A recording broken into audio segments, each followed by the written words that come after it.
ხარაგაულის მუნიციპალიტეტში დაბის ტერიტორიაზე მოეწყო 3 ღია სავარჯიშო ტიპის სივრცე, სადაც ძალიან დატვირთულია იქაურობა ბავშვები, ახალგაზრდები, ასევე ასაკოვნები გამოდიან სახლთან ახლოს, კორპუსებთან ახლოს, იღებენ ამ სავარჯიშო სივრცეებში შესაძლებლობას, რომ ჯანსაღი წესით იცხოვრონ. მოთხოვნადია და ჩვენ სწორედაც მათ მოთხოვნებს ვპასუხობთ. ახალგაზრდები განსაკუთრებით სპორტულ სივრცეებს ითხოვენ, ჩვენ ვპასუხობთ ამ გამოწვევებს, რაც ახალგაზრდებისთვის საჭიროა და რაც მთავარია, სპორტს ხარაგაულში მაქსიმალური ყურადღება ექცევა და ამისათვის ბიუჯეტში ჩადებულია საკმაოდ დიდი თანხები, რომელიც იხარჯება ამ მიმართულებით. ჯანსაღი ცხოვრების წესისათვის ხარაგაულში არა მხოლოდ ამით დასრულდება ჩვენი საქმიანობა, არამედ გაგრძელდება როგორც ამ ტიპის, ასევე სხვა თქვათ მოედნები სოფლებში და სხვა სპორტული სივრცეების მოწყობა.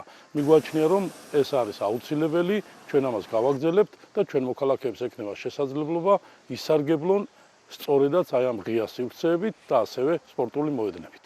ჩვენს ხარაგაულში არის ტრენაჟორები რამდენიმე ადგილას, რაც ძალიან კარგია. მე და ჩემი მეგობრები ვართ სპორტსმენები, გამოვდივართ ხოლმე, ვარჯიშობთ, რაც ხელს უწყობს ჯანსაღ განვითარებას და კარგ ცხოვრების წესს. ადრე ხარაგაულში არ იყო ტრენაჟორები. ახლა კი გააკეთეთ. ჩვენ დარბაზში გვაქვს ტრენაჟორები, მაგრამ უფრო კარგი არის, რომ ასეთ ღია სივრცეში გაკეთებული არის ტრენაჟორები.